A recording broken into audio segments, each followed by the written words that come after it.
What's up guys, it's Robto here and welcome back to yet another amazing video on the channel. So for this week's video I got a brand new deck profile. I think it's actually an amazing rogue contender, this format. I think it's the perfect format to actually play a deck like this. And if you haven't seen from the title or guessed already, it is indeed going to be the Salamangreat strategy. Now the Salamangreat strategy has of course been around for many years now, but I think that with the ratios I have and the hand traps, this deck can really start making some waves again. So without any further ado, we're going to get straight into this deck profile. So guys, to start off this amazing deck profile here, we are going to be starting off with the main normal summon of the deck. It is of course triple Flame Buffalo. I picked Flame Buffalo over Lady Debug because in this format you really just need to dig for your hand traps. And discarding your Salamangreat monsters is not bad at all. Speaking of discarding Salamangreat monsters, we do have two Spinny here that we do play. We all know what Spinny does. He basically just revives himself from the grave. Moving on to another sort of pseudo starter and extender, we have our two copies of Salamangreat Jack Jaguar. Amazing card, just basically keeps you in the grind, keeps you with your resources relatively high, and that is why I played two of it. For the best Salamangreat monster, and the one that is of course limited, we do have the one Gazelle, heart and soul of the deck. Basically just try to resolve Gazelle as many times as possible, and your chances of winning will be very high the more times you resolve Gazelle, because this just lets you send any salad card from your deck to the grave, which of course then lets you in future down the line grab you from the grave to your hand. And for another extender slash starter, we only play the one Foxy. The reason I cut it down was because I really wanted to fit as many hand traps as I possibly could, and drawing two of Foxy in your starting hand is a bit of a brick considering you can only do one effect. For our best extender in the deck, we do have triple Parallel Exceed. This card is absolutely insane, guys. The fact that it brings another one out the deck for free and then lets you go into rank 4 plays is insane. I wouldn't recommend running this card at anything less than 3. Because you really need to be seeing him in your hand as much as possible. He also is not searchable with Silent Mining because of his level. So for the hand traps, guys, this is when it gets pretty big. We do have triple Nibiru. This is basically for going first or second. We want to have a unfair hand trap that really helps us in the grind game. We of course have triple Ash. Asher is obviously a staple, but it's also a staple in this deck because it's fire, meaning we can add her back constantly from the grave to keep using her. For our other three ofs, we have the one Gamma and the one Driver, really aiming to just play the best hand traps in the meta at the moment, because this deck just really needs to slow down the opponent, get it to a grind level, and that's where the deck will absolutely shine. And for the last two hand traps, it's just double DD Crow. This can be anything. I just think Crow is very good against a lot of decks this format.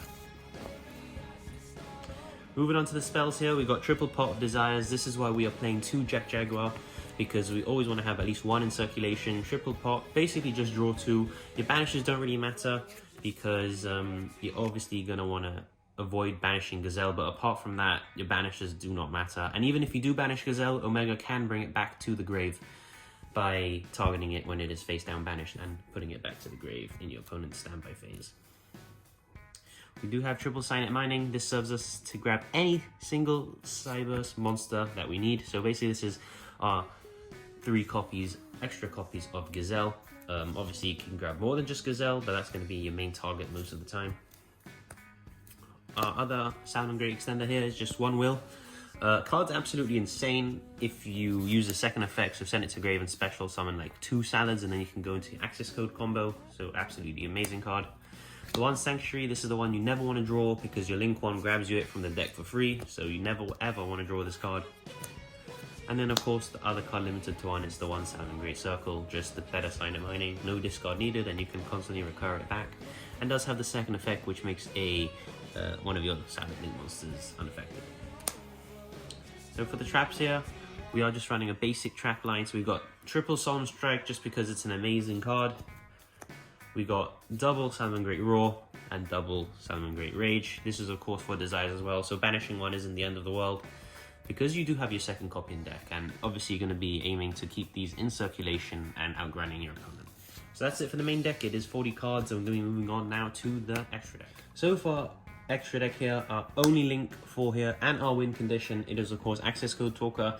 We do make him with our transcode Talker and our update Jammer, which obviously gives him 5,300 attack, and 2 attacks, so it's always game with him, and the fact that he can't be responded to is very, very nice.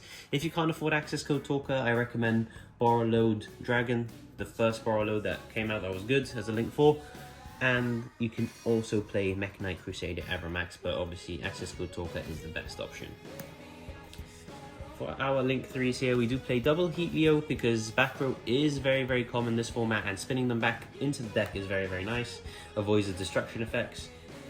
We also got 1 Transcode Talker mandatory because he makes us our Access Code Talker with ease. For our Link 2s, we of course have the best Salamangreat Link monster, which is triple Sunlight Wolf. He is also the heart and soul of the deck because he just constantly gets you resources back, and every turn will be adding you a Salamangreat spell or trap from your grave back to your hand, and when a monster is summoned in any of his arrows, he adds you a fire back from your grave to your hand as well. I'm playing the 1 Nightmare Phoenix. I found room to play this. I cut Baguska out for the Nightmare Phoenix because it's back row removal and it's also a fire.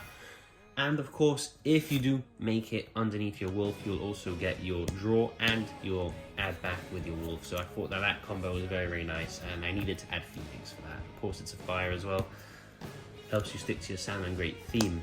We got 4 other Link 2s, 1 Update Jammer, absolutely essential with your Transcode Talker to make your Access Code Talker OTK. The 1 Splash Mage, she really helps you use your links to sort of filter down into your normal Salamangreat monsters from the grave and then start your combos from there. Very useful card. For our Link 1s, it's of course just triple Salamangreat Baylinks. This just searches you the field spell and then has that protection that we all know about.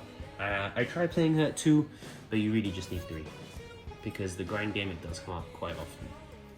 For our 1 Xyz monster here, we're just playing the 1 Abyss Dweller. This can be of course whatever you want. This can be the Traptrix Rafflesia.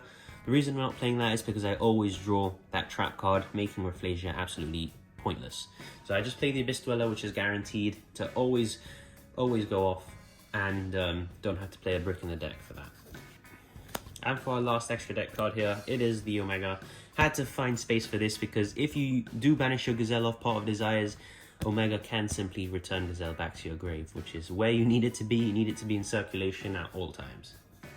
So that's the end of the deck profile, guys. I hope you guys did enjoy my take on how you guys should be playing, or at least aiming to build your Salamangreat decks. I feel like this deck in this format can actually be an amazing rogue contender. So if you did like this video, make sure you do subscribe, leave a comment down below. I always reply to all of them, and I'll catch you in the next one. It's time!